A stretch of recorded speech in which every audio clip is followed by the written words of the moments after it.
And now, our feature presentation.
Hello, welcome to another episode of It Sure Is a Podcast.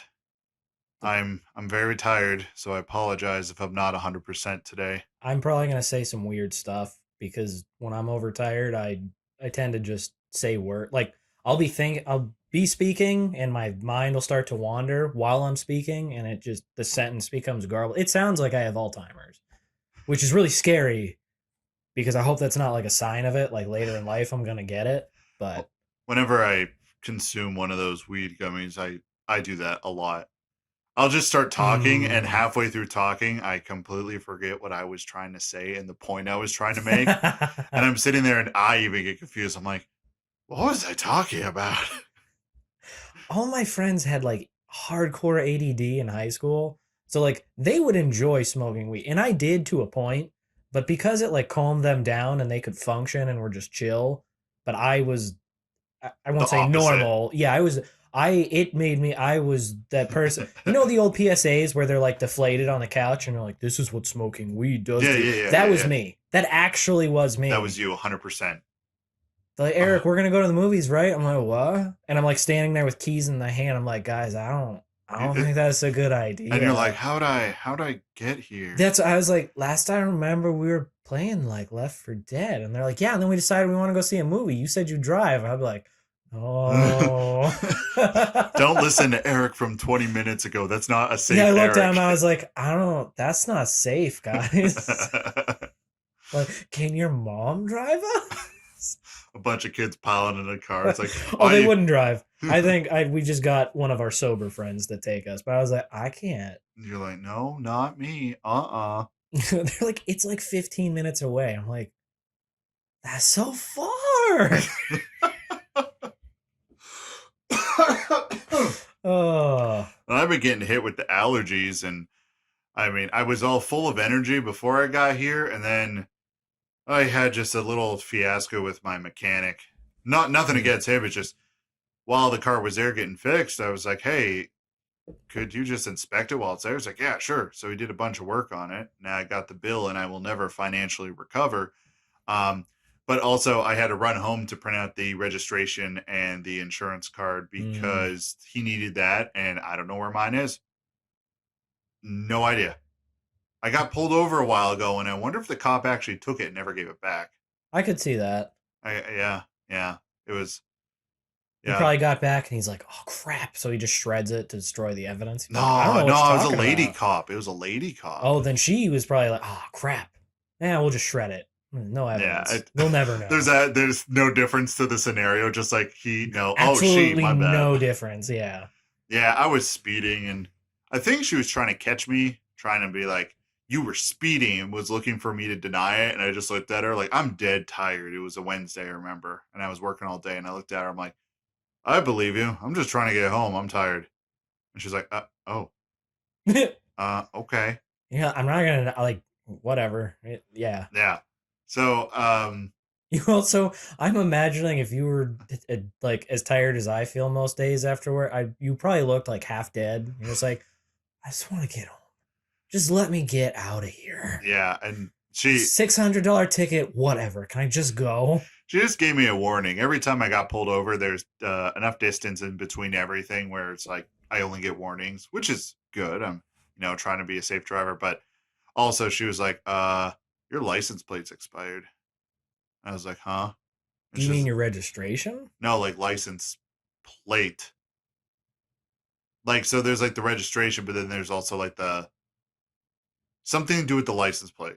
You have to pay something. Sometimes insurances will just do it for you. Oh, is it like if the paint peels off and it's not legible or something? Yeah, something like that, Okay. along those lines. It wasn't registration; it was something else related. And I could just be talking a bunch of crap. And if someone knows, my younger brother, he had to pay. It wasn't like a ticket or anything, but they were like, the paint and everything peeled off his license plate, and they're like, that's technically illegal. Replace it, or you can get fined or a ticket or something. Yeah, it might have been registration, only because inspection wasn't up, and I thought she was meaning inspection at first. It's probably registration. You're probably right on that. The registration was like, oh, this is expired, and then she's like, if you don't get this done in a week, there's gonna be a warrant out for your arrest, trying to intimidate me. And I just looked at this lady. I'll try. Yeah, I was just about to be like, bitch, put me in jail. I don't care. Like, hey, I'll have a roof over my head. I'll have a meal. I won't have to worry about all my taxes and all that crap. You mean I don't have to go to work? Yeah. You're going to feed me? I don't care that it's slop. You're going to feed me? All right, let's go. Yeah. You just like open the car door into her and knock her down. And you're like, all right, slap them on. I need to go to prison because I am a criminal. Like, you can't even say criminal right. You say it weird. I am a criminality mastermind. Take me away. And she's like, that's not how it works, sir. You can't. And then you just start escalating until no, but then she actually does. And then you get there and you're like, oh, crap, this was a mistake. But then it's just sitting there and you're like, man, I don't have to go to work. And everyone at your job's like, where's Brandon at? Or like, where's Eric at? And they're like, he's in jail. My work would fall apart if I ever no-showed. Man, and there's a power in that. There's like a power, like an energy in that where you're like, everything is in the balance as long as I show up. But if I don't. Coming up here, I'm going to be gone for 2 weeks. We finally got our honeymoon planned out and everything. So I'm going to be gone for 2 weeks. And You're ready. Can't wait. Actually, I can because I'm scared because I know they're not going to do anything. Like, we just got a kid in. They started a co-op program, so I have a high school student working with me. The goal is to get, motivated young kids in there, show them a trade and all that. Right. But he's 17. I only had like 2 weeks to train him before school started. And so now I see him for a half hour a day. And again, nothing against this kid. He's doing very well. And when he was on first shift and I was working with him, he was picking stuff up very quickly. But the time got cut short because school started and they're like, yeah, and just because of the schedule, there's a half hour overlap. And they're like, well, you can stay over and train him. I was like, no. I have a life outside of work. I'm incredibly busy. My house is falling apart. I have to do a lot of stuff there if I want to have a roof over my frickin' head. Like, we could come in early. Or you can just hire enough people who know how to do the job that doesn't have to all be on me. So they're like trying to get this high schooler to do the work of like someone who would be paid. And he's, like I said, he's a good kid. He is very smart. He's picking it up. He's just not there yet. And it's not his fault. He just started not long ago. And it sucks that, school started again, Yeah. And the American education system is a total scam. I'm going to keep my thoughts to myself. That's my controversial opinion. I'm throwing that out there. If I throw out my controversial opinion, I'm going to get shot. Well, I don't think actually enough people listen to this. It probably wouldn't reach the idiots that I would talk crap on, but I feel like the kid, if he's learning something and then school gets in the way and it's like, oh man, guess what? You're 17-year-old, but you got to learn how to play hot cross buns.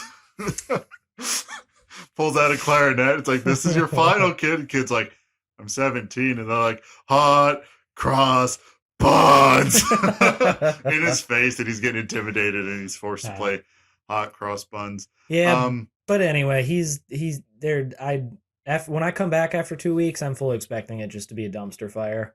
Just let it be, and then you just get in there and just. I'm gonna walk in. I'm probably gonna laugh, and then I will sit down with my boss and have a talk and be like, "Hey, I was gone for 2 weeks, and you were here, and this other kid was here. What the? Just what happened? What?" I like to imagine it's the meme. I think it's from what is it? Community or Parks and Rec with Donald Glover walks into the room with like pizzas and there's just fire everywhere and like people are panicking and freaking out. It's a meme template. You've probably seen it. I've definitely seen it. Yeah, I don't even know what the show it's from, but that's what I imagine. You come back and that's what's happening. You're like, I was gone for 2 weeks. What happened?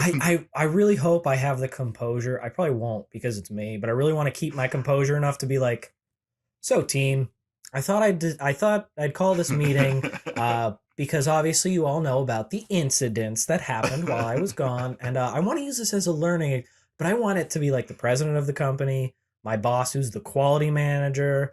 I'm probably going to pull like our scheduling person in there and our head of purchasing. Bring like I them want all it to in. be like everybody who's above me in the company, like way above me, like have the authority to fire me. And I just want to talk to them like any moron in corporate talks to anybody below them. And what you should do is have a PowerPoint that's Oh my made already. God. And you're like, and you like, there's a lady at the back. You're like, Cindy, could you start the PowerPoint for me? And everyone's like, you can't talk to Cindy like that. Who is this guy? And then you start the PowerPoint and you spent your whole 2-week honeymoon making the PowerPoint just to screw over your boss. If we time it right and we get back when we're planning on it, I'm going to make sure it happens. I'll have a weekend before. I am tempted to throw together like a PowerPoint, like, this is what normally happens while I'm here. This is what actually. All right. And what you have to do is for every single word, letter, sentence that pops up on there, you need to have a transition effect. Every single time.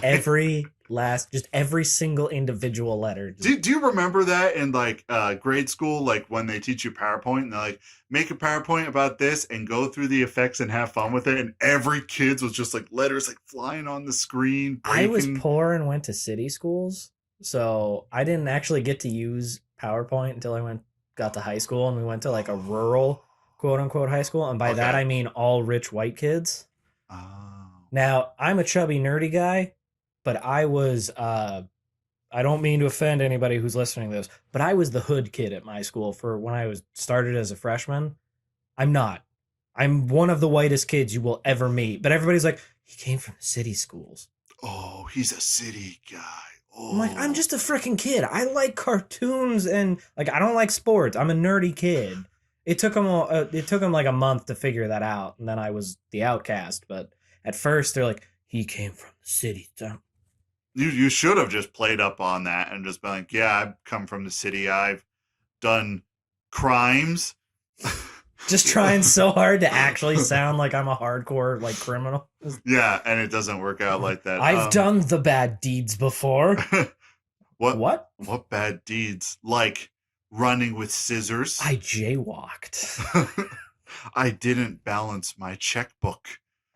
Oh my gosh. I remember when that was a thing, like when I think my parents still do that. Really? Because yep. To my understanding, like the card companies already do that for you on the internet, right? Yeah, but they're afraid to use online banking.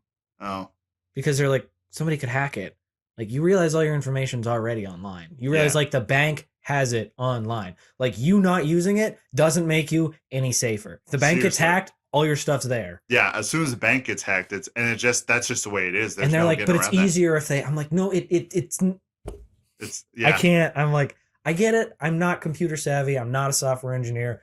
I have no room to talk. However, I take that back. I have one instance to talk, and that's where I can talk to my parents because I'm like, you guys just. Yeah, it doesn't. And even if it does get hacked, and I've been hacked a few times. Usually the banks are on your side and they're just like, oh, did you pay for this? I'm like, no. And then usually if you call them up quick enough, you're just like, hey, this transaction isn't mine. Like, I don't, can we pause this? You probably have to like, it's probably annoying if you have to like change your password and then like maybe they'll send you a new debit card or something like that. But right. Yeah. It maybe change your PIN, but they're not gonna, they don't want the hassle and lawsuits of all that. My banks freak out every single time I buy some stuff from like Japan. And they just like lose their minds. They're like, someone's hacking you. I'm like, No, no, that was I me getting a or mouse pad with an anime girl with big titties on the bottom of it so I can rest my wrist on it. No, that was me. Yeah, I purchased You're that. better than me. I'd just be ordering those pillows from them. And when I called to get my bank card unlocked, the lady was asking me, she's like, "Did you make these purchases?" And she lists them off. I'm like, yeah, I did. And she's like, "Oh, these were all you?" I'm like, "Yeah, yeah." She's like, "Oh, I'll unlock your card then." And the lady If you're was just better like, than me, I'd be like, yeah, I bought all these. You want to come see them? I bet you'd enjoy them. I can order you some stuff. What's your name? And just click and and she's like, "I unlocked your card. Goodbye, sir." Click. that's how you get through all the crap. She's like, oh, this creeper just all right, This you're good. script, yeah, Bye. yeah. It's. I'm not buying like hentai statues or anything. Oh my gosh, I got sent one on Discord the other day, and I was just like, why censor things? Why are things censored on this? Because like you can tell exactly what's happening, and it is a statue, like an actual like legit like high Wait. quality polymer statue. Like hentai Like cartoon porn yeah, statue. it's like an anime chick, like with I think it was a dildo in hand, just completely naked, just like squatting and just like it was a statue. It was on this little like uh base. And I was like, where would you put that in the house? And would you ever bring it up as a conversation piece? I Like, gotta okay, like just that imagine, let's like go downstairs and like on that one shelf where you put some of those like stuff from you and Kate, your wedding and stuff like, that area. Just and put one of those right right there. next to our wedding picture, just this chick getting railed by a huge Yeah. I'm sorry, an animated character getting railed with just a Yeah. gigantic dildo. Yeah. And I'm just like, why who would I understand there's a market for everything, but who would just Also, have not that? kink shaming at all. The thing is, if I were to buy that, I would have to like have it in the secret. I would have to have a sex room. That's what I would have to have at the end of the That's day. what I'm thinking is like I can understand people wanting it and having like you said there's a market for everything, but to just have that so blatantly Just out there. So it's like, is it a discussion piece? Do you talk about it? Do you like just I'm sure ignore there's a it? lot of people, but is there enough people to warrant spending ad money to like try to reach that larger audience? I'm pretty sure like if people like that, you don't have to advertise. Like they're gonna find you. Yeah, they are, and I don't even know Also, how I got onto that. I just want I because I have a little bit of experience in like injection molding and stuff or like how plastic items are actually Oh no, made. I just am thinking about the operators who have to actually like mold mold that and this and sculpt it. make it Yeah. in the manufacturing process. So it's just like I just imagine this assembly line and just people like it's absolutely nothing, just sculpting this anime chick and just like having her be squatting and just put the detail into her breast and vagina and then just having the big dildo and the real funny thing they're is, just sitting there and they're just like, man, I get off work in an hour. I wonder what I'm eating for dinner. if it's injection molding or plastic molding, it's literally just the basic essence is just two big slabs of metal with like the cutouts for all this. It closes, you inject molten plastic into it, then it opens up and drops it out. The thing is, I don't think they're plastic. I think they're like legit, like heavy duty, like clay or something. Like, or it's like a heavy duty plastic. That like, makes it even funnier because, like you're saying, that means somebody has to sit there by hand and do all this. Sculpt it. I don't. You gotta. All right, I take it back. If that was my job, if you could make a livable wage off of that and you had that skill, I feel like you could be pretty content in life. I mean, people do have Just, that as but a imagine job. that. Just imagine that. What do you do for a living? And you're just like, you got well, time. You just brag about it. I would brag about that to no end. I'm actually looking up for it right now just so I can show you the image so you can understand the context of what I'm doing. But I was just posting a lot of really stupid memes recently, so it's gonna take a hot minute. And that's the hero we need right now. That is the hero we need. And it was like sitting on my screen for the longest time, and I'm just sitting there, and I'm just like, I don't want to keep looking at this. I feel like if you were in that industry for so long that it would like you'd become numb to it. Oh, for sure, I could see that. And then like whenever you're finally with someone, and you're just like, I don't know, I've seen I've seen whatever it's called that are better. I've seen statues that are better. And at that Or moment, you because just grow a all neck beard. Here it is. or all oh, All right. Uh, I got this. okay. Am I able just to hand it to you? We're I across the can other side of the... basically see that from here. You see that? Wow. That is There's a lot of goop coming out of there, and there is, and that's even more like they put loving detail into that. I didn't realize that like the jacket would be like hanging up. You are right. That is that is like that. That's like it's like a legit statue. It's like something like yeah. And that's a lot. I'm actually curious how many of those get sold. It's probably higher than I think. Like yeah. Do they? Like, I don't know anything about nothing. Do they actually do that? Like that's a lot of goop. That's a lot of goop on the floor under this person. That's a very hentai thing. That is a very hentai thing indeed. So, at what point do we get on the subject of hentai statues? I don't know. It's something about you said you saw it in Discord, and we just went down. The nerdy guy in me was like, the manufacturing process on this has got to just be hilarious. We had a list of things to talk about. We're 20 minutes in, and we haven't touched on any of it. I enjoyed it. I'm just gonna sit here and sip my tea. Sip your tea. Reach for it. One day we'll get a good setup. One day. But until that, I will continue sitting on the floor. You'll drink your, what's that, Yoda Best Godfather? Oh, that's cute. No, I'm actually like the world's worst godfather because I haven't seen my goddaughter, aka my first, blood relative niece, in I don't know how long. Well, whose fault is that? Mine. I bet if I actually called them up and was like, I really want to see you guys, they would make time. But I'm just so busy. That is your fault. It's 1,000%, and every time. But the problem is it just builds. Like the longer I don't see them, the more shame I feel. So the harder it is for me to contact them and be like, hey, I really want to see you guys. Yeah. But I'm just gonna walk in like super sheepish. It's not like we're ignoring them. We're just that busy. Yeah, being adults is busy, especially. I hate it. And when you have like kids, you're even more busy. I don't know who'd ever want to do that. My wife. Yeah. I actually am more just worried, like, the world's on fire, and we want happy vibes. It's why we talk about hentai statues and dripping goop. But Indeed. Just for 30-second serious note, that's mostly the reason I'm on the fence about having kids is because the world kind of sucks. And, like, do I really want... Like, me, I'm gonna die before all of, like, these really bad problems hit. Or I'll be old enough where I'll be like, I live long enough. Whatever. Yeah. I live in it long enough. I have my collection of hentai statues. I'm happy. That's exactly it. I'll just be sitting there and just be like, all right, I'm ready for the world. I just imagine just like you sitting in a chair in the middle of a room, just full. The walls just lined with these different positions and different characters just being, ugh. At first I was like, that's awesome. And then the more I thought about it, I'm like, that's just really sad. So, PlayStation did something this week. Yeah, they're douches. The roles have finally actually reversed. PlayStation is now Xbox of like 5 years ago. Their roles have just like how everybody was getting mad at Microsoft for being like not gamer friendly. Yeah. And nickel and diamond. They have 1,000% flipped. And PlayStation's like, well, Xbox got this studio and they have all these exclusives, and that's how we're gonna keep up is by going exclusive. And I think I think they're too little too late. I think they're going to take a hit and... Well, they got the exclusives. So pretty much PlayStation had a PlayStation conference. I just call it PlayStation Direct because, I mean, that's just pretty much what it is at the end of the day. Mm-hmm.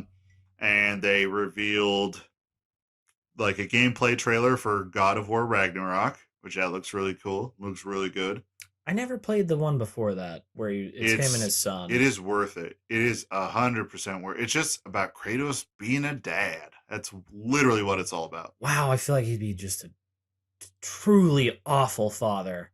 Yes, but what, like, you watch... I'm here to raise a warrior. I'm pretty sure that's called, like, just brutal abuse.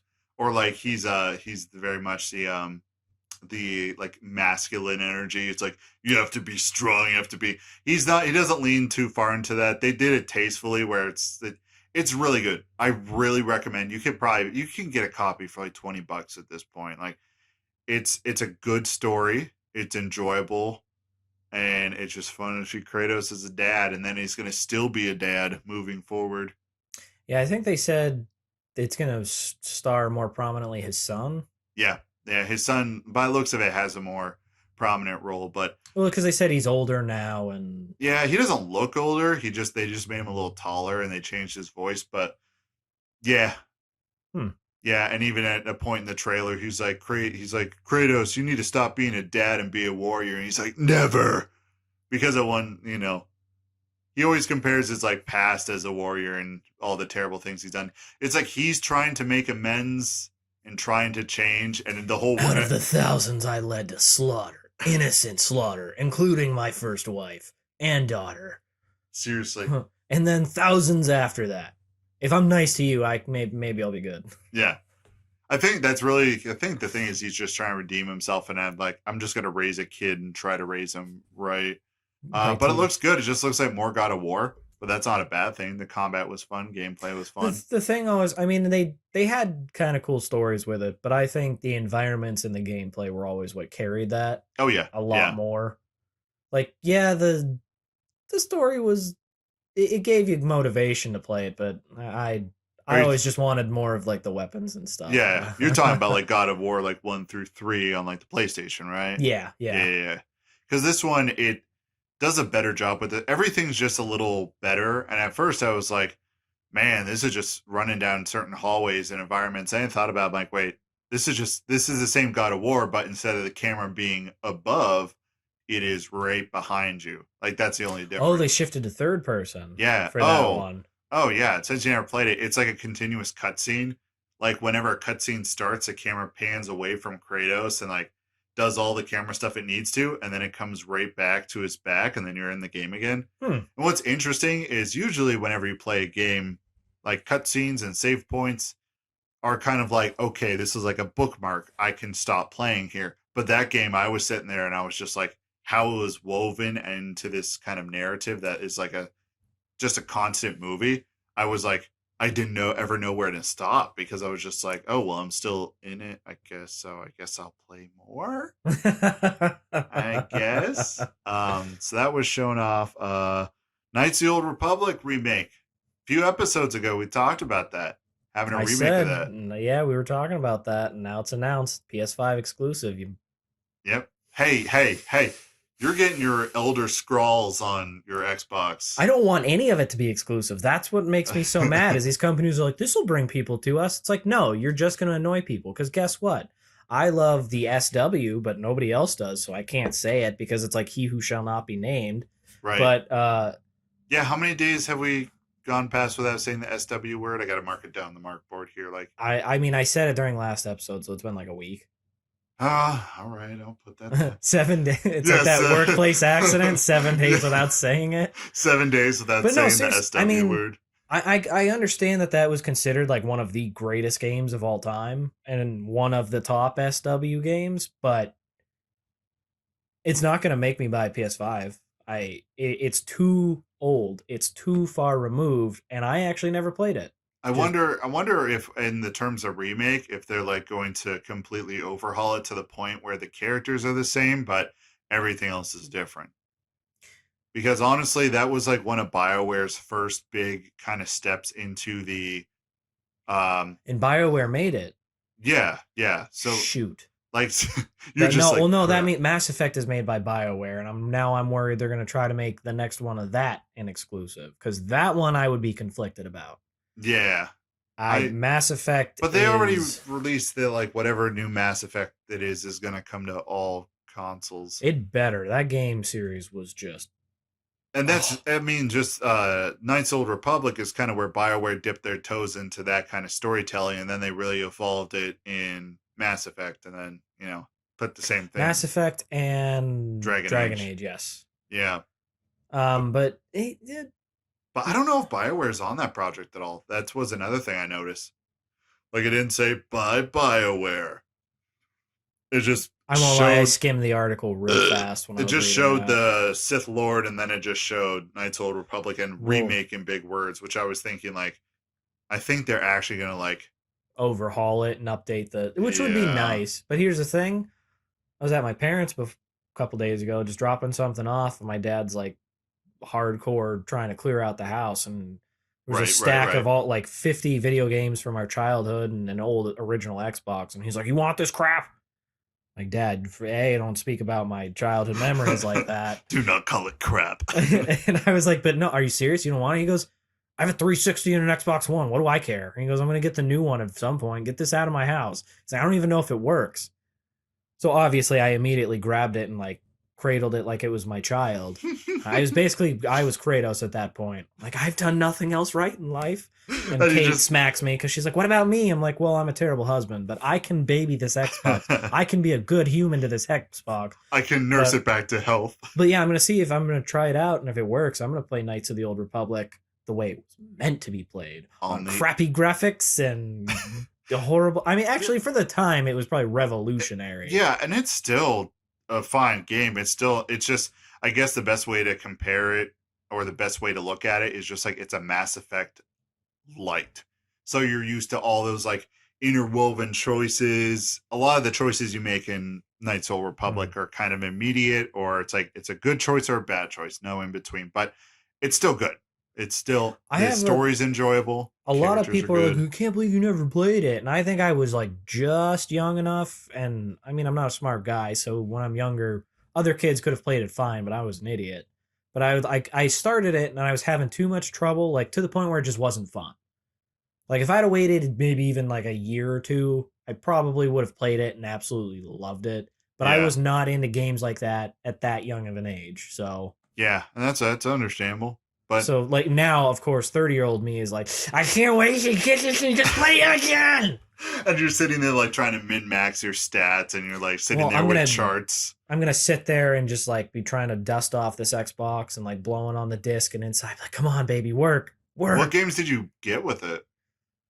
I don't even remember. There was a lot of PS2 games in there as well, so I have to see if my PS2 even works. Because I had like Spartan Total Warrior. That was such a fun game. Oh, I remember that. Fusion that's still at my parents' house, but I do have to go back to get that. But there's Fusion Frenzy. The Fable 3. Oh, wait, is that 360? Maybe that is the 360. Yeah, maybe it was the original Fable. The original Fable for Xbox. Yeah, I'm about to say Fable 3. That's Xbox. Yeah, that came out years. Yeah, because Fable 2 was on Xbox 360, wasn't it? Yeah, so it had to have been the original Fable. There was just a whole bunch of games in there that I like. Nostalgia just made me almost weep. All the games childhood before. I don't even know if it was like childhood. It was like before I had bills and anxiety and depression and all this 100%. Adulting. I think that's what, when everybody says nostalgia, I understand it's just that feeling of like you can relax for 15 minutes and pretend that you're a kid again and your parents have to deal with all that. Mm-hmm.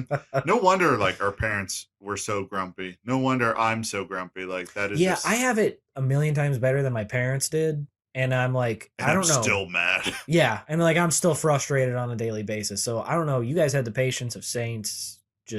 They'll never hear this because I don't think they understand how to use technology. But like, no, if it's based off the card thing, no, we're fine. We're good. Running a full checkbook. My mom has 3 or 4 different Snapchat accounts, 3 of which she does not know how to get back into because whenever she forgets, she just creates a new one. Yeah. Yeah, that's... And she's like, yeah, I don't know which one is which. So if I ever want to send her one, I'm like, well, here's like 4 of your accounts. Maybe one of them will get to you. I never really got into Snapchat, but I distinctly remember the one thing is like they put a feature where it's like anyone can just look up where you are at any time.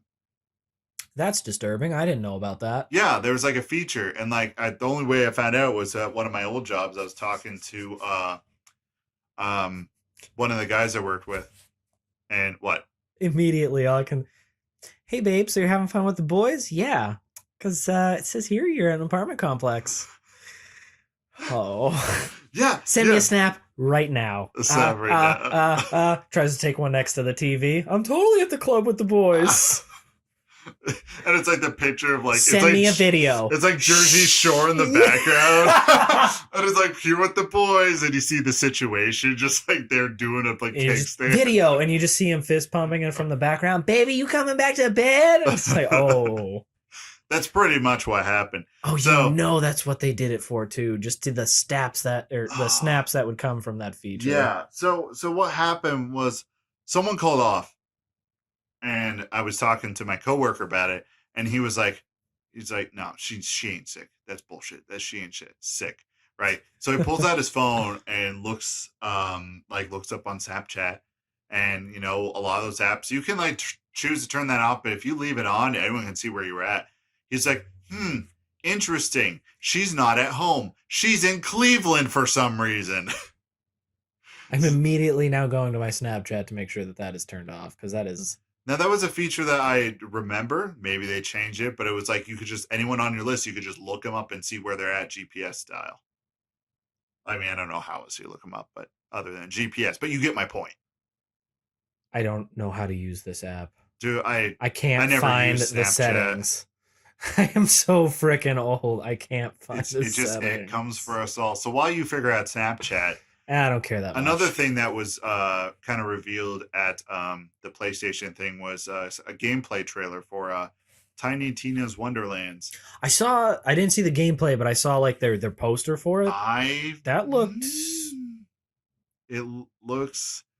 I didn't see the gameplay. Dare I say good? Oh, I thought you were gonna not. I was I saw was the photo, and the photo looked pretty cool. It was her riding a dragon. Yeah, I think I really had to sit down with myself in a spiritual little reflection. I was like, Borderlands 3, the reason I hate it so much, and I'm not gonna sit here and like say it's like a bad game, because it's not. It's structurally sound. It's just not what I was expecting, and I put an expectation on it that it was never going to achieve. So it killed it. It's just the gamer curse. It happens. I'm being mature. I'm being adult about it now. Look at it's not the Borderlands I'll run to go play. Well, it's the same thing with me and Mass Effect Andromeda. Like I was at first, it took me 3 years to get into it, and then I finally beat it, and I was like, yeah, it's okay. And as I was playing the original Mass Effects, I'm like, you know, that game was pretty freaking awesome. Like, Andromeda was actually awesome. It just wasn't, like you're saying, it just didn't match the originals. That doesn't make it bad. It just made it different. And if I can separate that, it's a pretty freaking good game, actually. And you had, like, an expectation where, yep. Oh, no. Uh-oh, what'd I do? No, you didn't do anything. I took a sniff and swallowed, and I saw that it cut it on the audio waves. So you're going to hear, like... like for a second while you're talking. All right, please, we'll continue. That's why I said, oh no. I was waiting for you to be like, I'm financially ruined. I just got an email. Oh, no, or it's just like, I wasn't recording at all. That is the worst. I've been there. That is terrible. Do the whole thing and you're like, I never hit the record button. No, we're totally fine. Yeah, no, I just had an expectation, and at the time I was like, this isn't what I wanted. And like, if I were to go back and play it now, I would enjoy it, but it's definitely not my favorite. I still don't like the story things the direction they went with story. But I don't know, the Tiny Tina Wonderland looks fun. Also, the music for it. Here's the thing. You always go to Borderlands trailers to find out like new music, right? They always pick absolute bangers for their trailers. Yeah. This one, when I heard the song, I'm like, this is super catchy. I love it. And I look at the comments, everyone's like, oh, yes, they're using baby metal. And another comment just like, this is a really good song for baby metal to come over to the West. I'm like, what are people talking about? So I look it up. Baby metal is from what I understand, and I could be wrong, it's like a Japanese heavy metal band. So it sounds, on the one end, it sounds like death metal, maybe close to like Metallica. But then all the singers are Japanese singers, you know, with the high pitch and the very idol girl flair to them, if that makes sense. Sounds interesting. It is a strange combination, but I have already downloaded like 3 of their albums onto my phone. After the name is Baby Metal. Baby Metal. I'm gonna have to and I looked it up, and it was just so catchy. And I was just sitting there, and it was like, yeah, I'm listening to metal. If anyone walked by, they're like, oh, yeah, that dude's rocking out the metal. And then, you know, the high-pitched Japanese girl voice comes in. No, it's like the Borderlands trailers. You always, whenever they have one, I always look up the song because they choose bangers for the song. The gameplay looks fun. There's just, I feel like it's just going to be Borderlands, Tiny Tina's Attack on Dragon Keep. That I think that's a official title for the DLC that was Dungeons and Dragons inspired. Yeah, I don't remember the name, but I know what you're talking about. Yeah, I think that it's a whole game based on that, and I guess there's going to be more RPG stats and more kind of manipulation of builds you can do. I think that'll be cool because they're still Borderlands, but they're gonna throw like the D&D twist in it. I think that could be a lot of fun. Yeah, and by the looks of it, some of the like cast that they had was talking in the trailer, and it was like, okay, it's like, I'll hang out, I'm interested. They better have Butt Stallion in that. Oh, they do. It's in the trailer. Butt Stallion is like running around. Yeah. That I don't think I've ever laughed that hard at a video game scene when Princess Shorty got leg for days. And I was like, I know this is going to be a joke. I know, is it going to be like some fugly looking orc that walks out or like. Yeah, when they were just like. And you're like, you saved her and you get to see who it is and blah. And I'm like, I know that's a joke, but I can't. Never in a million years did I imagine the actual diamond pony prancing out and just like pooping out all of your legendary weapons. Oh, and I distinctly remember when we played that, like me and my two friends, we would play Borderlands together. Like we would like schedule out time. It's like, we're all playing this together. We're experiencing this together. I miss those days so much. Like we can't do it anymore. Yeah. When you had that time. Yeah. And when that happened, we all just busted out laughing so hard because there was such a build up and it was like, it's Butt Stallion. And the pony comes out and it just says Butt Stallion. And we're like, I just couldn't.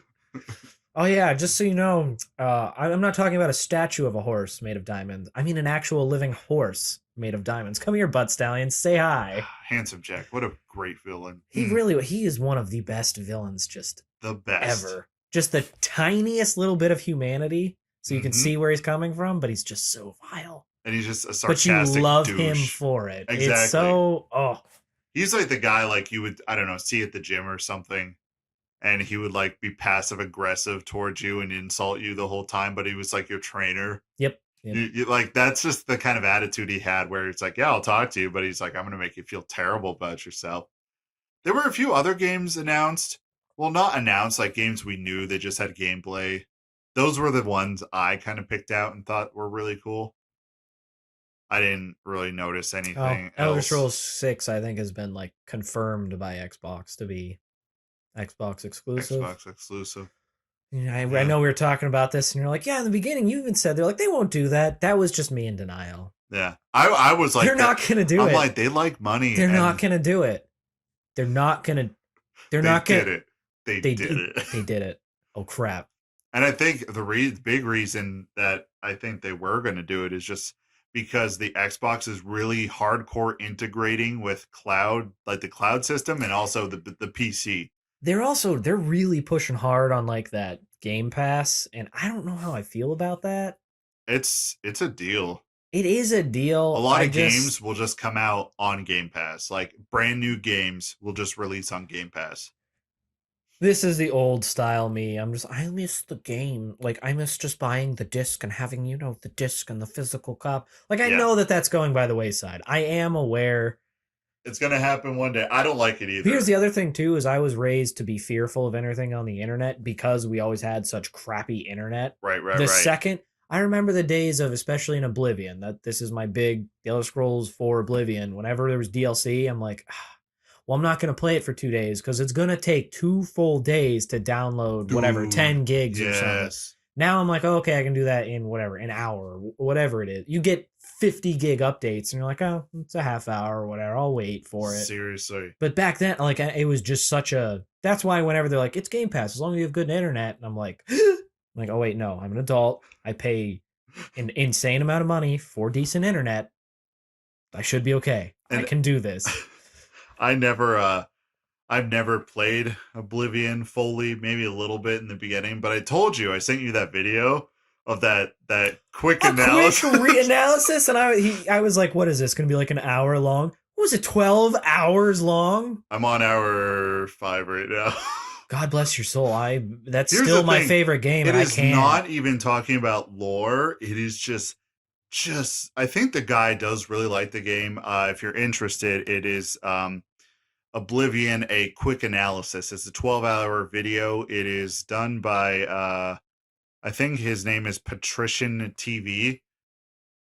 And he just like, I think he likes it, but he tears this game apart. He talks about every mechanical flaw, every number, every way to exploit, how the game actually starts to punish you if you level up too fast, where they'll throttle your XP depending on your situation. There was more if you do cheats and you don't level up fully.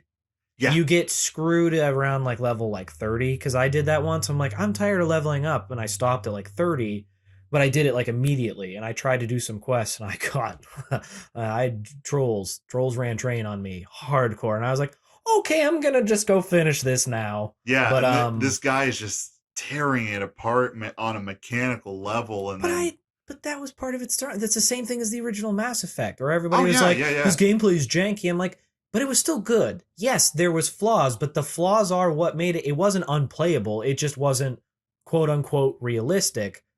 But that was what was so much fun about Oblivion, is if you can break it. You can break the game. You can do stuff you're not supposed to do. I think the guy does really like Oblivion, but he is just going hard in on just everything about the game, because his video before that was like a quick analysis of Morrowind, and it was like 2 hours. I'm like, 2 hours, that's it? I played Oblivion first, so I tried going back to Morrowind. I couldn't do it. I was too spoiled. Oh, Morrowind is so archaic.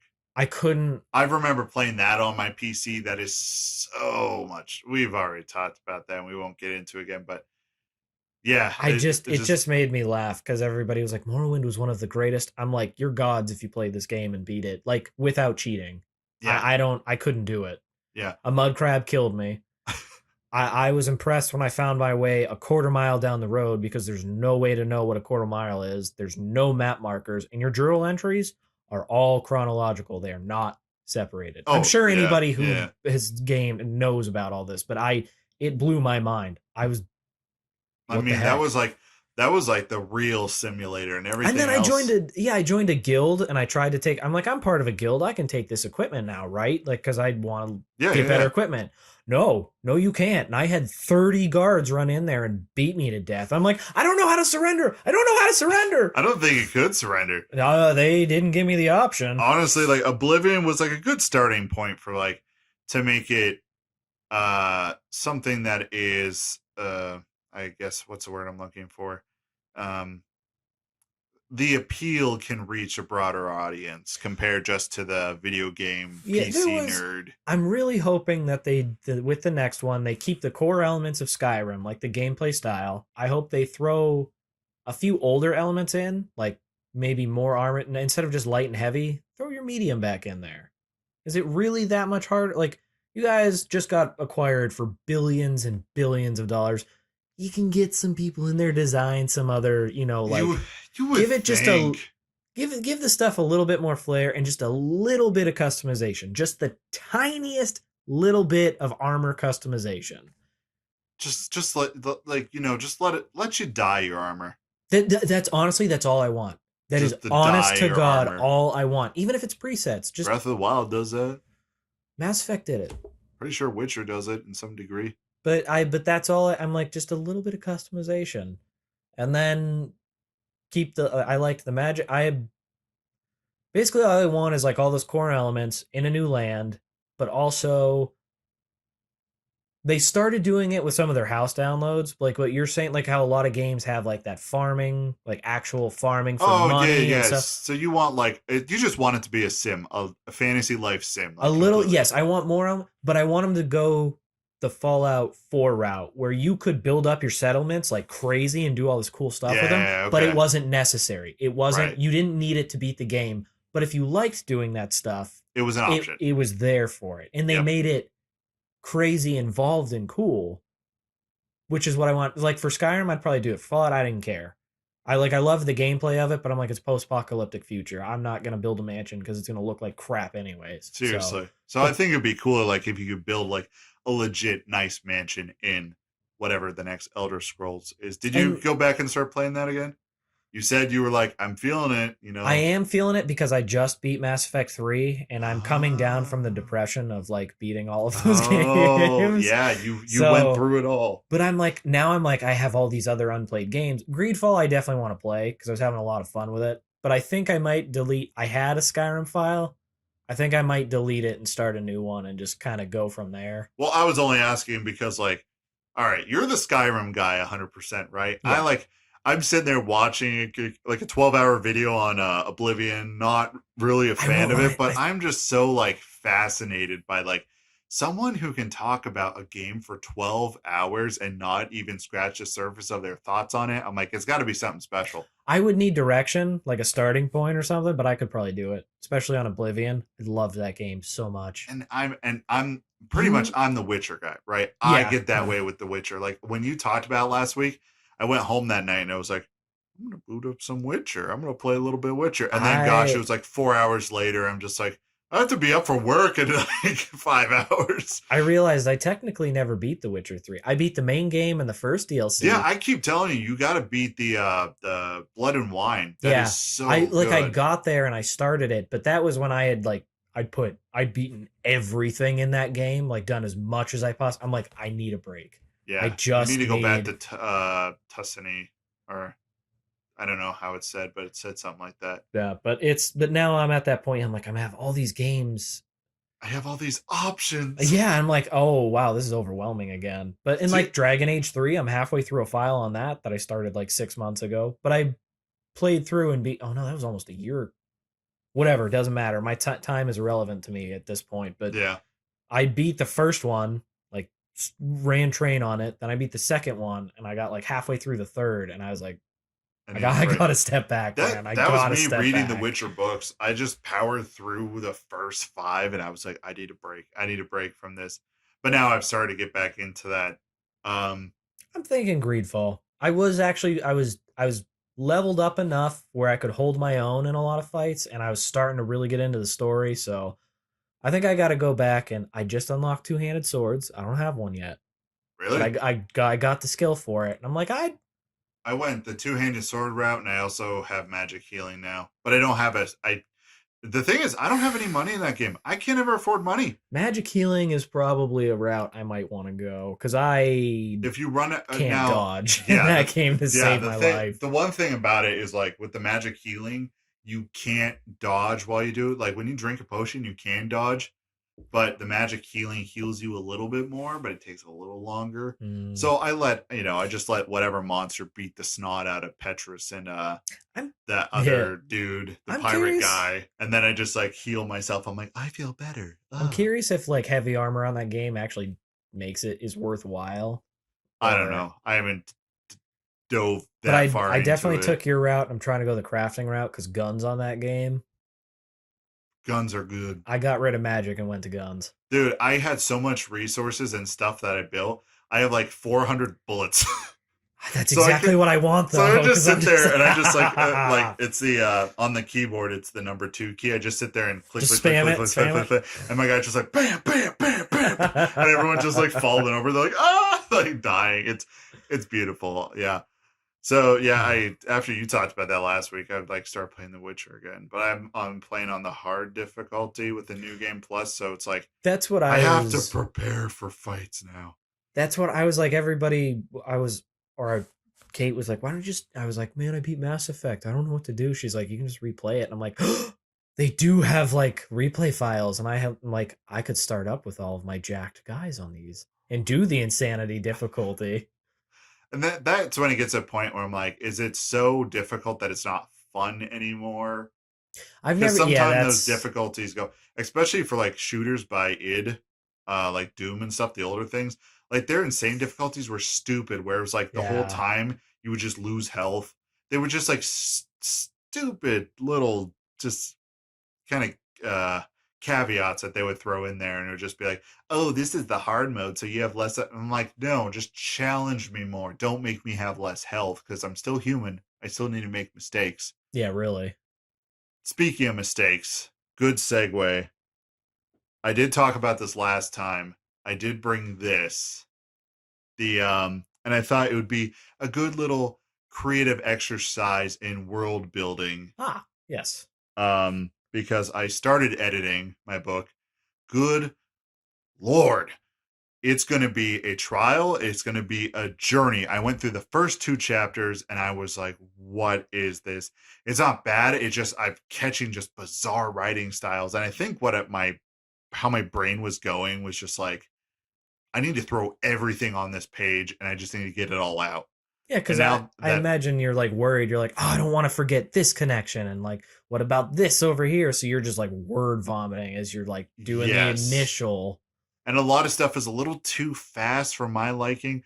But this is what I want to do. I want to go through it. I want to get the spelling. I want to be sure the sentences are just, it's like legible. So if I were to just publish it, it would be bad, but it would be grammatically correct and legible. Mm-hmm. My goal after that is to give it to an editor and get it fixed up and be like, what moments, what story beats would I have to, spend a little more time on, develop a little bit more, because then it's easier to kind of go in and like expand on stuff. A lot of stuff right now is just like this happened and this happened. But with that being said, in my meantime, I've been world building and I got like 3 pages here of stuff. And these are just different. I gotta fold my leg in. My old bones. Because I'm still on the floor. Because let me just. That's not annoying at all. And I don't even know what to call it. I have a set of character. I have a set of races. It's going to be a fantasy novel. This one, like the Briar idea, is a one and done. Like I probably won't touch it again. But that's the one. You have to make it a cliffhanger then. No. Just I don't like, want to be that because then you're setting up the expectation for continual, and then like, well, no, but then you're going to teach everybody a life lesson. Like, there's going to be 1 or 2 people who read it and who are just become huge, crazy fans of it, and they're like, oh, can't wait for the next one. But guess what, guys? there is no next one. It's just tumbleweeds in the path of life. You never get to know what happened. Maybe I will. Maybe I will. That happened with the Star Wars Republic Commando books that I read. They were getting up to the end, and I'm like, what's going to happen? And then they never did it. And then Disney got Star Wars, and it wasn't considered canon. It just never. You hate to see it. You hate to see it. Which, by the way, with all this crap coming back, somebody needs to make another Star Wars Republic Commando. I know we talked about it. I'm not gonna. Oh, you just said the word. Yeah, I know. As soon as I gotta said change it to 0 days. You can just bleep it out. like he used like a slur. We can't have that word on here. Yeah, we can't use the word SW here. Sorry. What's the beep? Yeah, and everyone's like, what's he talking about? It's like, no, we'll leave it in. Less I have to edit, the better. But I mean, the podcast was also originally designed to be like kind of a creative outlet to like throw around ideas, and maybe my process is something that you could use in world building for whatever you're doing. No title for it yet. I'm working on that. It is about a gentleman named, I have to go through all my notes. Hold on. They're all stuck together. I swear this never happens. Were you taking these notes while looking at that hentai statue? Yeah. The pages, I could crack them in half if I wanted to. Okay, so there's so much. Where do I start?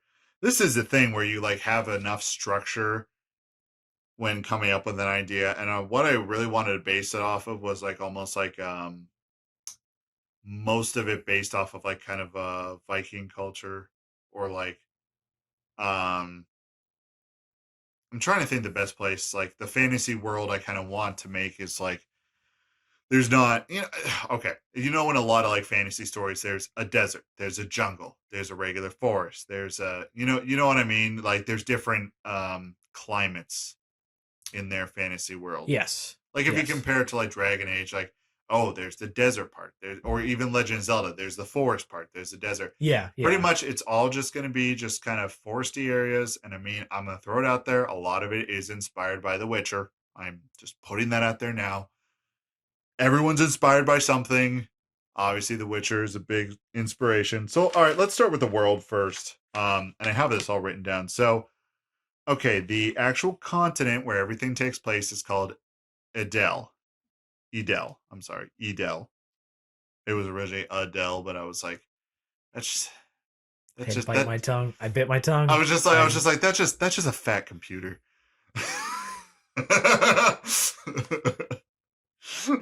So Edel, it has several forests, grasslands, and a giant mountain range. So the main places on Edel, there's Cauldron Peak, or it's called Bromheller Peak. I'm deciding between the two. The reason it's called Cauldron Peak is because right in the middle of the mountain range, there's a giant lake right in the center there. And some believe this is where like the gods initially touched down in Edel.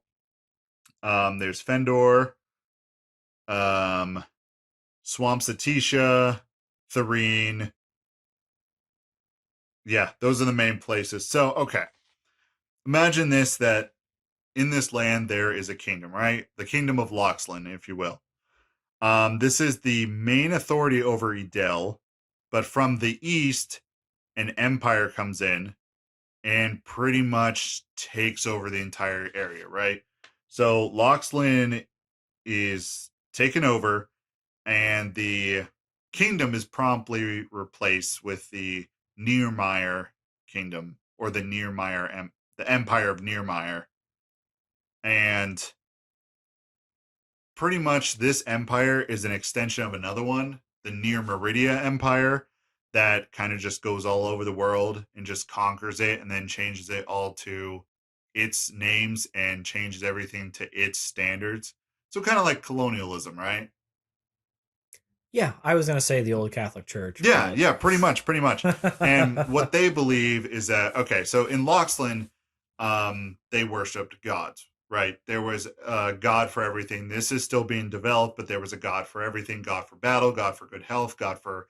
And the thing about this in this world that I'm creating is that these gods were legitimate. Like, okay, in a lot of fantasy writing, they're like, oh, we will pray to the gods and hope they answer our prayers, but sometimes it doesn't happen, right?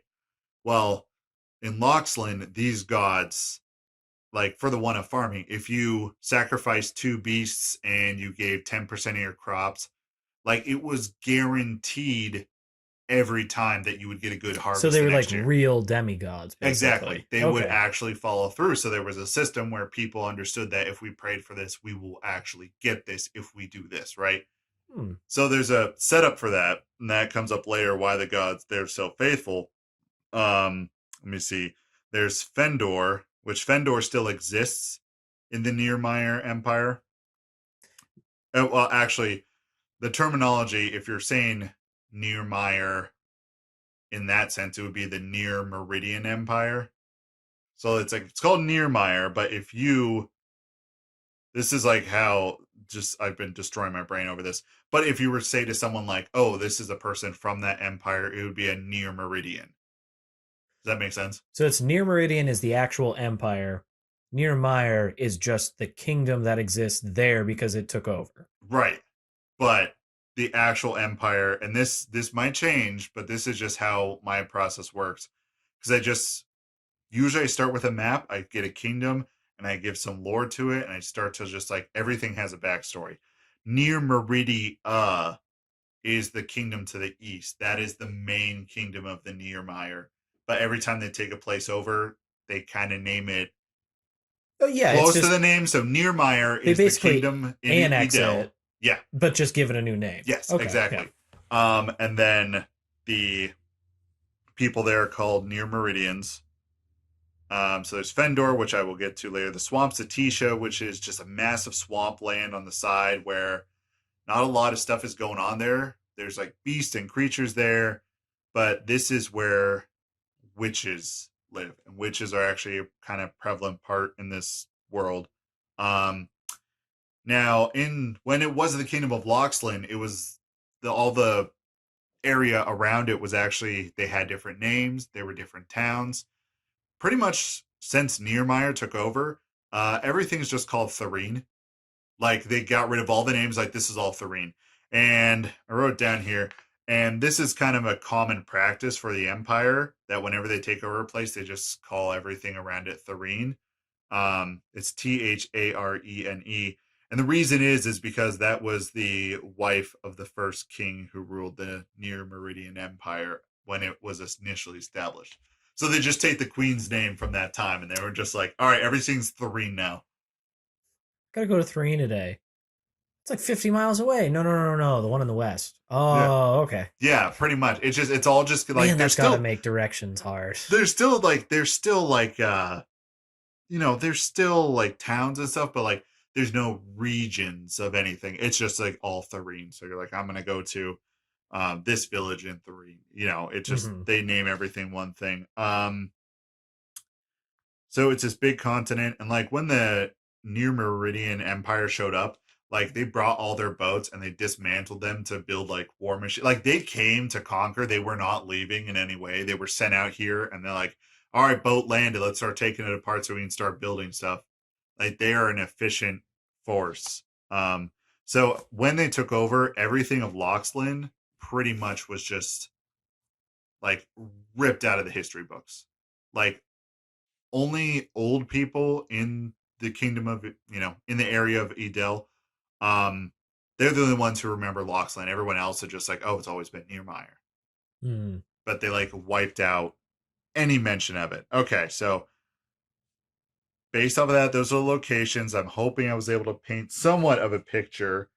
We'll go to the races because there are actually fantasy races. Because when I like did Briar, like I was like, oh man, like I want to write a book, because I like to read. I think that'd be cool. And then it was like this would be like the fantasy series that would have multiple books. So, humans, we have humans. Yay! All right, moving on. Were they We the have, ones who were conquering? yeah. I mean, yeah. Yeah. The Okay. Near I yeah, assumed. yeah, I yeah, just yeah. The Near Meridian Empire, they're all humans. There's only actually a few fantasy races. One's actually only kind of considered a race. The other one is just I'll get to it. The Nikani, and a lot of names I'm throwing out there, works in progress. It could be taken and I might have to change them. So the Nikani all live on Cauldron Peak. I'm just going to call it that for now so it's easier than Bromheller Peak. I do like Bromheller, but that's a, Bromheller could be like the official name, but Cauldron Peak's the colloquial name. maybe I like that. See, this is why I'm throwing this out here, because when you only have like one-sided ideas, you're like everything sounds great, but like when you say it out loud, it's always like, oh man, I maybe didn't think of that. So they are humanoids, and they live primarily in the mountains. Regardless of gender, Nikani are genetically attractive, so they're all hot. Like regardless, they're all hot.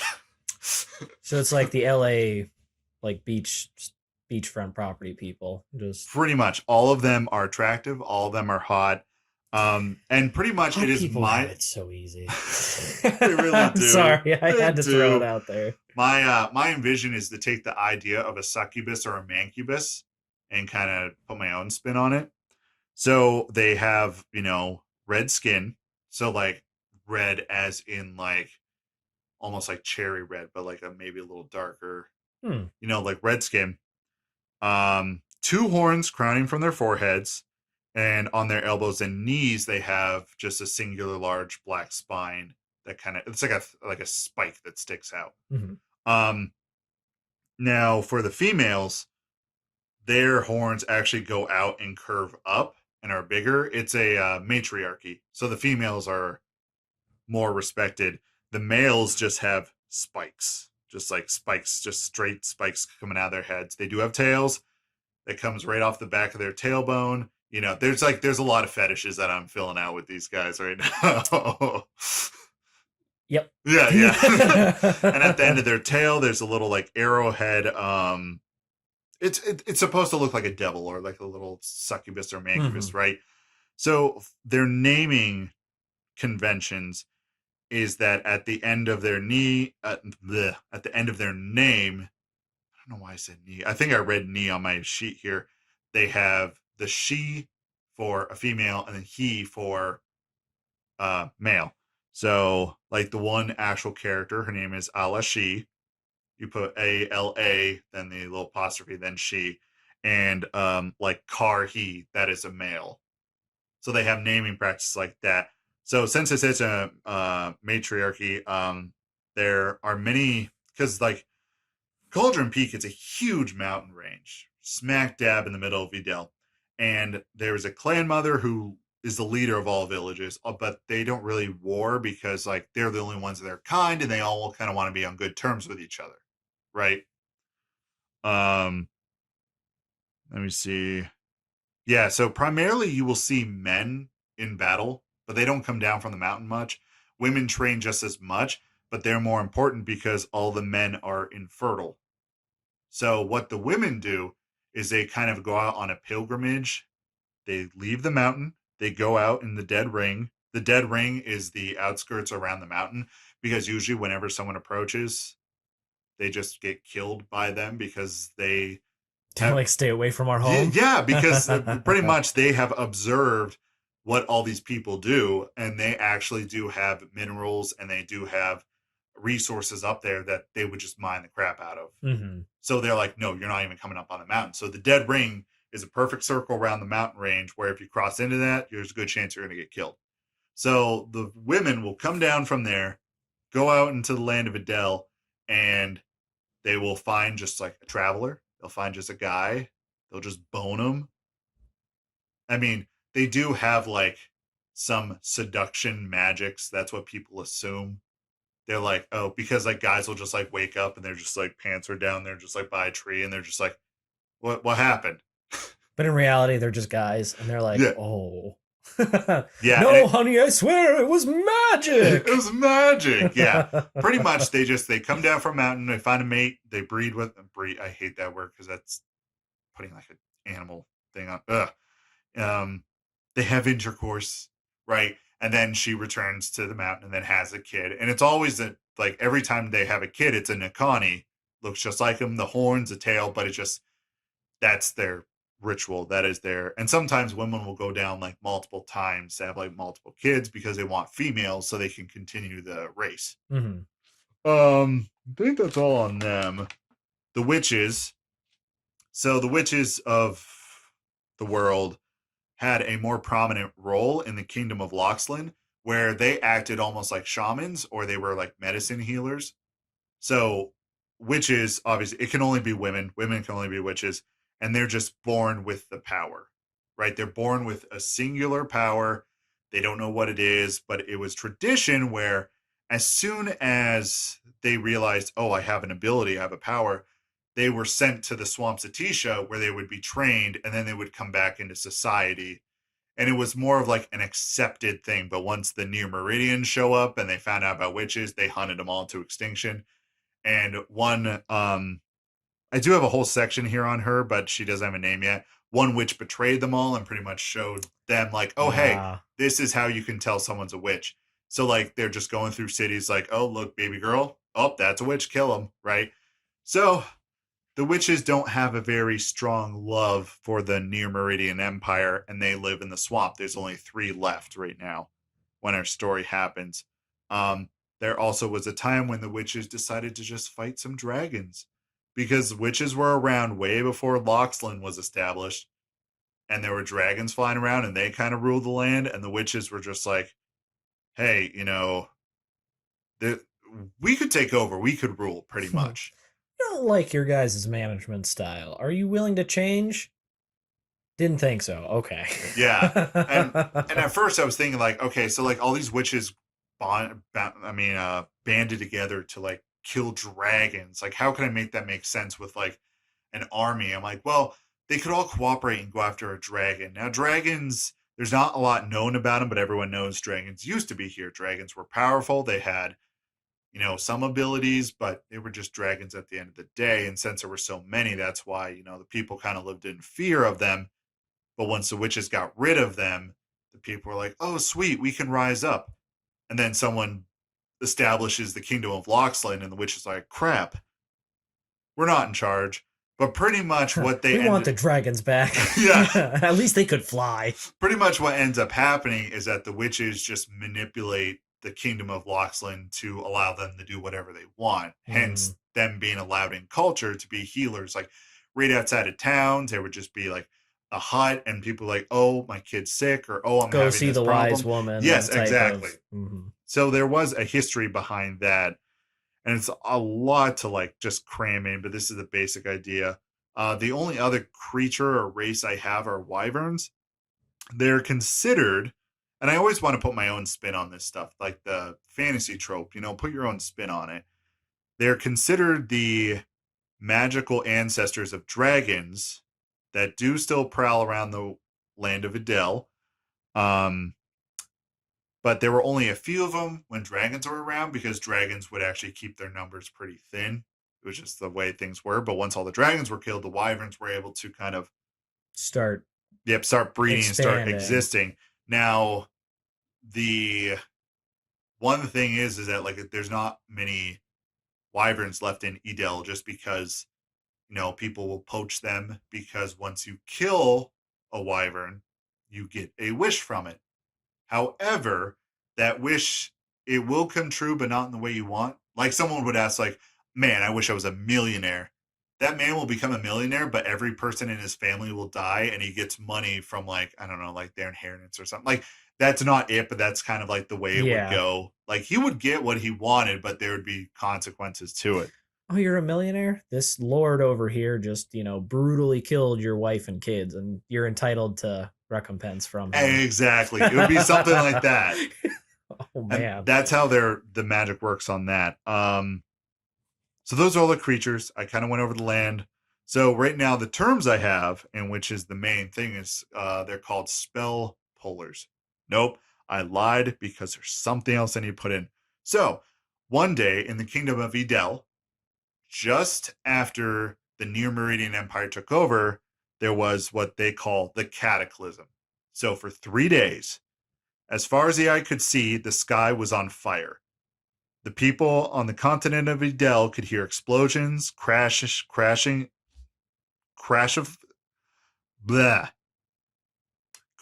of thunder, loud cries, and long trumpeting horns. So for 3 days, just like the apocalypse was happening, everything was going to hell, everything's on fire, everyone's freaking out. And then it just stops on the third day. Completely, and everything smells like ash and sulfur. During the time, those 3 days, these pillars were falling out of the sky, landing all over the place. These would eventually be called the Tears of Power. And after this event, the people kind of came up with the explanation that the gods went to war with each other. So after this, when when the people prayed to the gods, they were no longer answered. So no one knows what happened up there, but something happened to the point where the gods aren't there anymore. They're gone. So what fell from the heavens are these Tears of Power. Okay, have you played The Witcher, right? You see those places of power? The giant rock totem with the hole in it and the glowing thing? It's that. I stole that. That's what they are. Okay?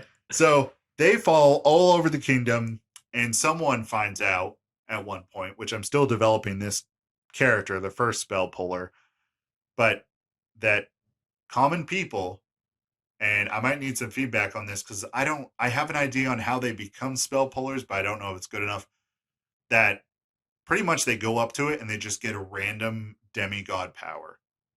And when they pull the spell, a rune is just seared into their skin like a brand. And a lot of times, like, people don't know what it does until they experiment with it. But then there's kind of this race of people who, like, oh, we're spell pullers, so they're running all over Idel just trying to pull out all these to become more powerful, right? And my thought on how people become spell pullers is that they have to sacrifice someone who means a lot to them in a very almost barbaric ritual manner. And I don't know if you have any thought, like any other ideas. I'd have to sit on it. I like the concept. And the thing is, here's my thought. There's 2 characters. So I already went over what the Tears of Power were. I went over what a spell puller was, right? They can pull. Now, the spells that they pull, the powers they get, it can sometimes just automatically kill you. but like something that would just kill one person, a different person could go up, pull the same spell, and get an actual power. Like it's just a luck of the draw. Like who knows what you're gonna get? Maybe you live, maybe you die. That's kind of, I was thinking I'd have to. Ooh, that's a good. I'd have to. I'd want to sit and think. I mean, obviously, it's your world. We're gonna go with what you want. Right, But as far as obviously. feedback, I'd But- probably have to sit and think a little bit about And the this- mechanics of And it. I just wanted to throw out my thoughts and ideas and that just like this is my process. I just build this world, I throw and whatever, I throw a bunch of crap at the wall, whatever sticks I kind of go with, but I'm always open for suggestions. So after kind of giving you setup and everything, let me go with some characters real quick. My character sheet.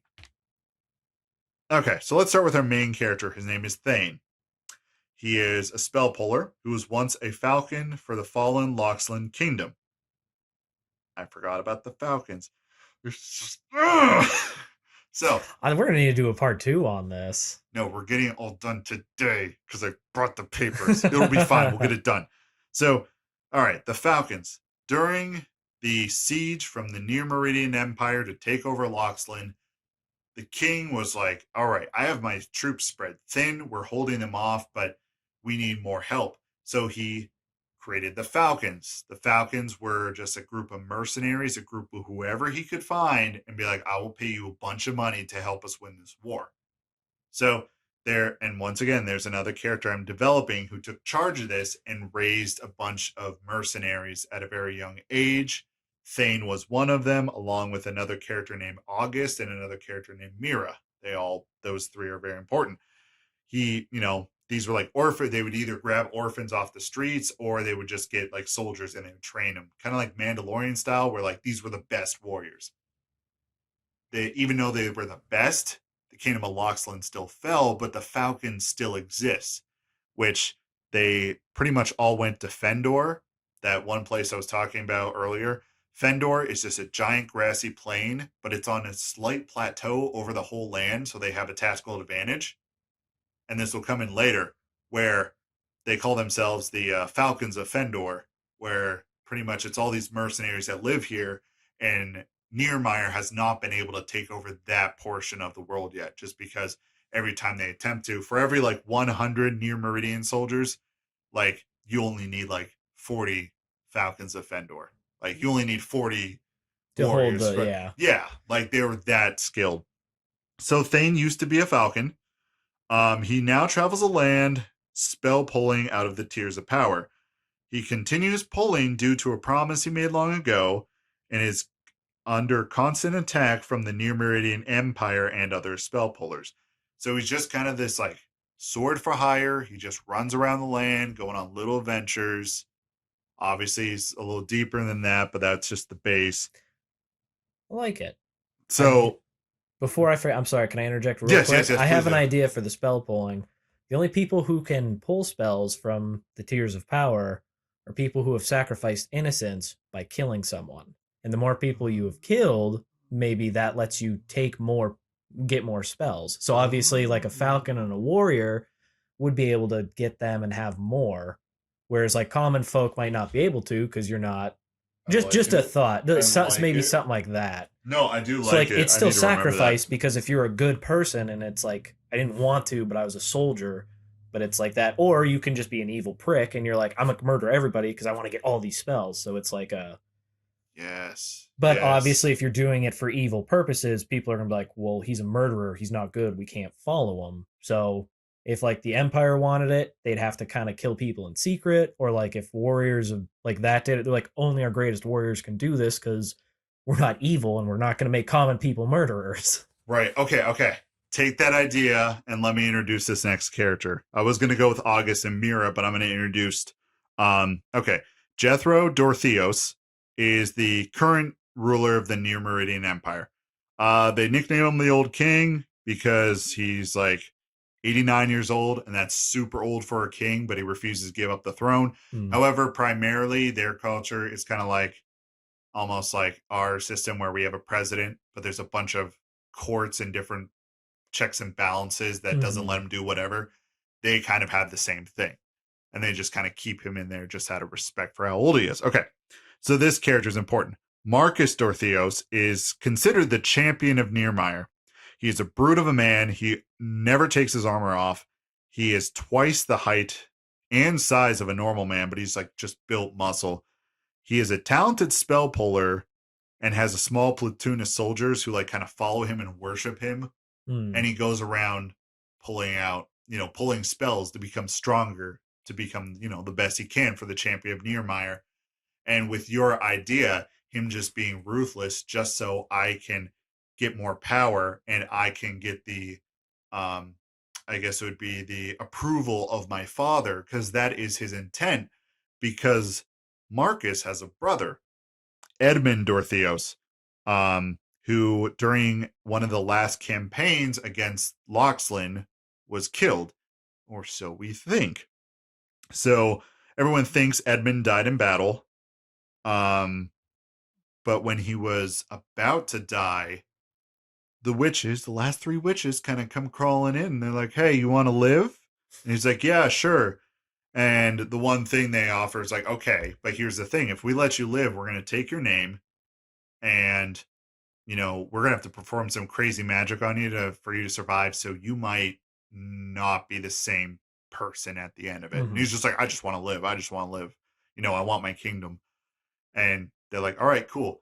And the way I have it set up in my world is that if a witch holds your name, she has like control over you, right? Unless you get your name back, they have control over you. They pretty much can tell you whatever to do, and you might resist it, you might hate it, but you still just end up doing it. And with that, Edmund no longer is Edmund, he becomes the Warlock, which at first I was like, that's dumb. That's super dumb. But the more I like started like writing it down, I was like, I like it. It also kind of plays off if he was created, quote unquote, by the witches. Obviously, right? There's no male.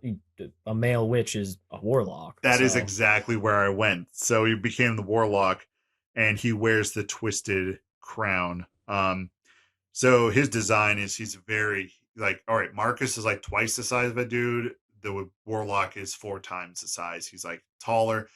I guess you would compare it to like Marcus. All right, like in Halo, there's a standard person and then there's a Spartan. Yeah. Like there's that big difference, right? That is like our main character Thane is the human, and then Marcus is that huge guy. And the Warlock is just a little bit bigger than that. And this twisted crown is just a bunch of tree roots that have just been like kind of twisted and turned into this like crown. What it does is it negates the power of any spell puller. But the thing is, with that much ability, he is pretty much imprisoned in a monastery. And he is a main antagonist along with the witches. So the 3 witches we have are Kroon, Eba, and Iva. Each of them have their own power. Eba is a big, fat, old, gross-looking witch. She just kind of like puts her hand out there and someone blows up. But every time she does it, it has an effect on her body where she gets like fatter and uglier and grosser. Iva, she has the power of illusion. She can, manipulate people's minds, see, have them perceive her, how they, how she wants them to. Like she could just stroll into a place, just not even like dressed up as anything, and just uses her power to be like, oh, that's the prime minister of this place. You know what I mean? Yeah. Also, she's a nymphomaniac. I mean, if you have the power of illusion. I'm dead serious. Like, she's just like, like they're all planning. There's like, where's Iva? She comes in. She's like, it's just been like fucking 2 dudes and 3 women. Like, and she doesn't really like take any initiative, but she listens to Kroon, who is the main old witch.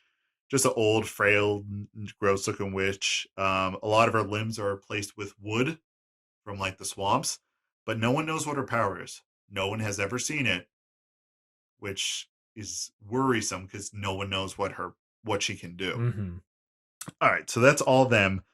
So Marcus's brother becomes the Warlock. Marcus has a run-in with the Warlock, and like how the story goes, he actually goes to Thane for assistance because Thane and Marcus are bashing heads the whole time going after these tiers of power. Marcus's intent is just to become stronger and then just, be the champion and just rule, gain the respect of his father, and Thane's doing it because of a promise he made long ago. So let me go back to August. He is leader of the Falcons of Fendor. It's that mercenary group that's pretty much like Mandalorians. He watches over Fendor, makes sure no one gets in. He absolutely despises Thane because of something that happened long time ago with Mira. So Thane, August, and Mira, all best friends. They all grew up together. They all became mercenaries. My goal is not to make it a romantic thing. It's just more of like they're all really good friends.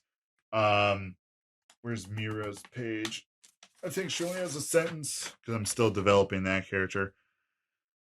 Yeah. So, all three of them are friends. During a attack, Thane and Mira, who are part of it, Mira ends up getting mortally wounded, right? And my idea with and this might change a little bit, she gets mortally wounded, and the idea that you have to sacrifice something so precious to you, someone so precious to you that you become a spell puller. Mira, since she's in such a bad state, she pretty much asks Thane to be like, I need you to kill me so you can become a spell puller so you can kill the rest of these dudes.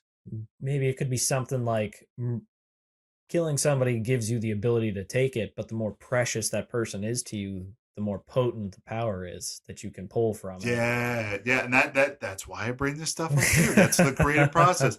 And I want to throw it out there. It's like whoever's been listening, it's like this is just a bunch of OC bullcrap. But I'm thinking like your favorite media, your favorite anything, someone had to sit down and come up with this idea and sound silly and throw it out there. You know what I mean?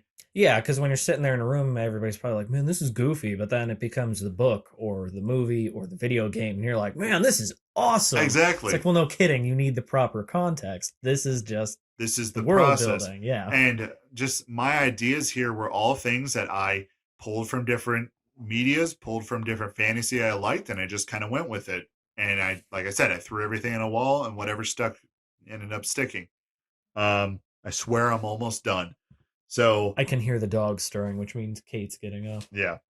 So Mira dies in some way, and August sees this from a distance, and all he goes off of is that you killed her. Yeah, type of Thane just killed her, just like in the Warcraft movie. Yeah. At the end of it, spoilers, but yeah, pretty much. So like Thane just runs off because August is trying to kill him, and they haven't spoken since. So the story, after setting up the whole world, the story, like at first I almost want to go down the Witcher route where it's just a collection of different short stories about Thane just going on adventures, and eventually it kind of builds up to, okay, Thane and Marcus are button heads trying to get these spells, and he only pulls it because like before Mira died, she's like, please become the strongest you can be, that's all I asked, right?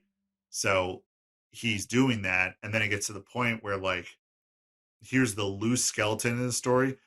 Like Marcus's little platoon stumbles upon the monastery, but that's where the warlock is. The warlock just slaughters all of them, and Marcus tries to fight him, but realizes like, oh, I have no abilities, I have no power, and there's kind of this like conflict within him that I'm literally nothing without this power. So then he goes to Thane, and he's like, yo, Thane, listen, I need you to, I forgot the most important thing about Thane. But he goes to Thane, he's like, I need you to fight this warlock for me. If you kill him, I will, avenge my troop. If you kill him, then I will call off my army. I'll call off everybody. No one will bother you ever again. He's like, all right, that's pretty cool.